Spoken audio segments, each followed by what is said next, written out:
नमस्कार दोस्तों। तो कैसे हैं आप सभी? आई थिंक आप लोग अच्छे ही होंगे एंड आज का ये वीडियो आप लोगों के लिए इम्पोर्टेंट रहने वाला है। और जो ये वीडियो रहने वाला है, ये मल्टीपल टाइम पहले भी अपलोड हो चुका है, परंतु आज भी मैं इस वीडियो को अपलोड कर रहा हूँ क्योंकि ये एनबीएफसी एप्लीकेशन आपको परेशान भी कर सकता है एंड प्रॉब्लम भी आपको क्रिएट हो सकता है। और क्या आपको प्रॉब्लम क्रिएट हो सकता है, ये आपको आगे चलकर वीडियो में पता चल जाएगा। और अगर आप फर्स्ट टाइम इस चैनल के ऊपर विजिट किए हुए हैं तो आप चैनल को सब्सक्राइब करना ना भूलिएगा। एंड इसके साथ साथ जो ये एनबीएफसी एप्लीकेशन है, पे रूपिक इंस्टेंट पर्सनल लोन एप्लीकेशन। और जैसा कि आप देख रहे हैं, आपके सामने संयम इन्वेस्टमेंट करके एक सिविल रिपोर्ट है जो शॉर्ट टर्म पर्सनल लोन है।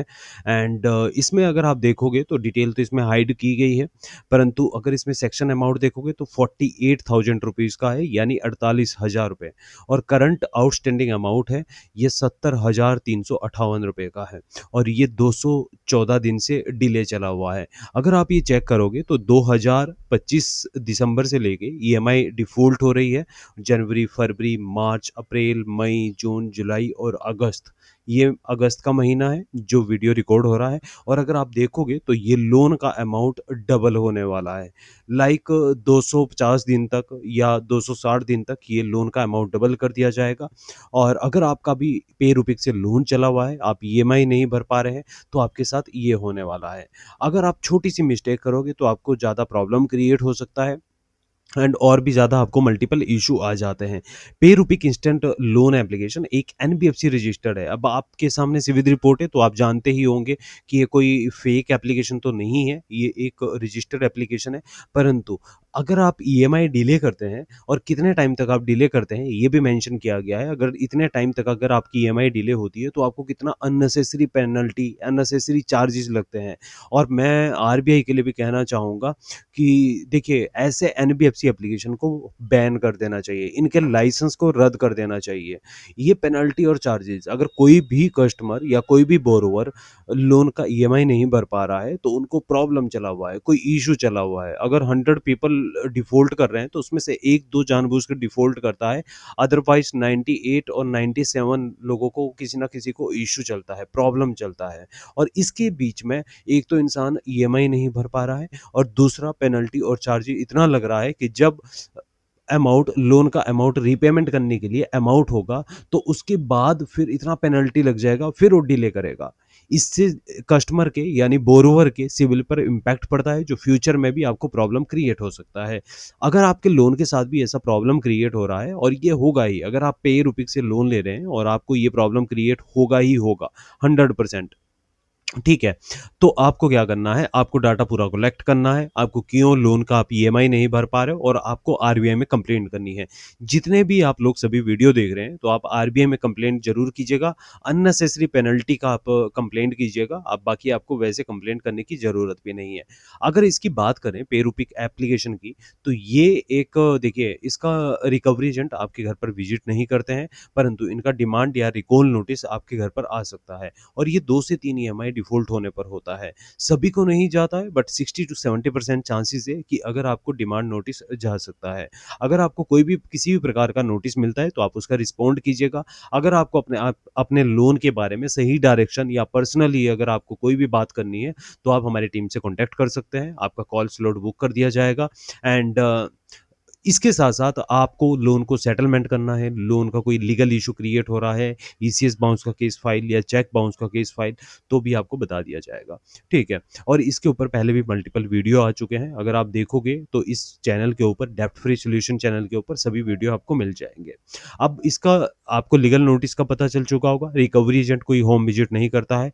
कॉन्टैक्ट लिस्ट की अगर बात करें तो ये एप्लीकेशन कॉन्टैक्ट लिस्ट पर आपके कॉल तो नहीं करता है, परंतु आपको भरोसा भी नहीं करना है। कौन सा एनबीएफसी या कौन सा बैंक आपके कॉन्टैक्ट लिस्ट का मिसयूज़ करता है, कब कॉल करता है, ये तभी पता चलता है जब कॉल जाती है।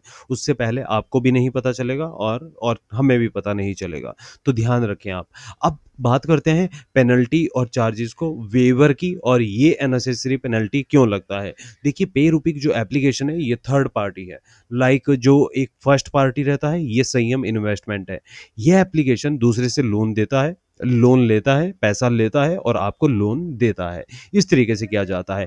अब इसका पेनल्टी और चार्जेज़ ये इतनी आसानी से नहीं वेवर देता है। अगर आप ये सोच रहे हैं कि आप 8-10 महीने तक डिफ़ॉल्ट करेंगे और आप फिर आप पेनल्टी वेवर की रिक्वेस्ट कर देंगे, तो ये इतनी आसानी से आपको पेनल्टी वेवर नहीं देने वाला है। इसके लिए आपको लीगली सपोर्ट लेना पड़ेगा, इनको लीगल नोटिस इश्यू करना होगा, तब जाकर चांसेस रहता है कि ये पेनल्टी जो अननेसेसरी जो आपका बेवकूफ़ बनाने की नीति अपनाई है, जो उनको हटा सकें।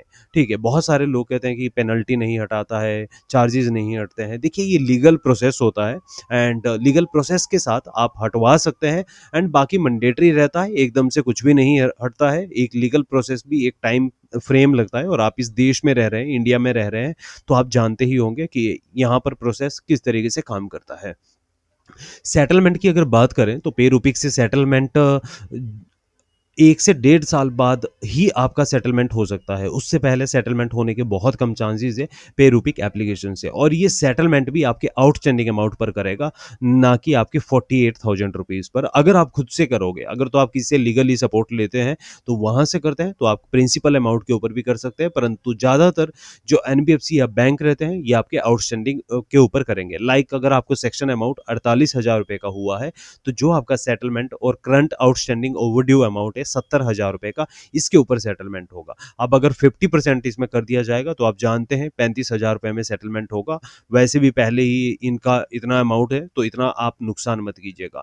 जब भी आप सेटल करते हैं तो 20 से 25% में कीजिएगा, जो आप ऑल लोन का रिपेमेंट भी कर सको या ऑल लोन का आप सेटलमेंट भी कर सको। अदरवाइज आप एक लोन का सेटल करोगे, फिर ऑल लोन के लिए आपको और 1 साल लग जाएगा, तो इससे आपको बचना है और सही तरीके से आपको डेब्ट से बाहर निकलना है।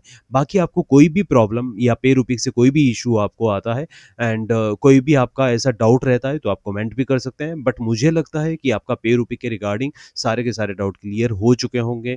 आपको क्या-क्या इशू क्रिएट हो सकता है, क्या-क्या प्रॉब्लम आपको आ सकती है। लीगल की बात करें तो ये लीगल इशू तो नहीं क्रिएट करेगा, यानी आपको court case file and all इससे तो नहीं बचना, इस जाल में तो नहीं फँसना पड़ेगा आप लोगों को, तो इसकी टेंशन आप लेना भूल जाइए।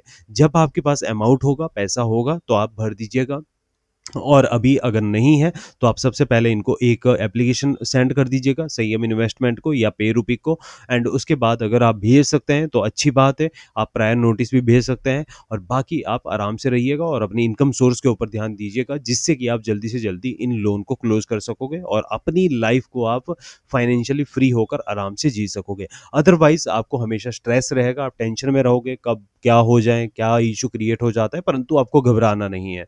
डेप्थ फ्री सॉल्यूशन चैनल को अगर आपने सब्सक्राइब कर लिया है, तो आपको हमेशा यहाँ पर सबसे फास्ट अपडेट मिलता रहेगा।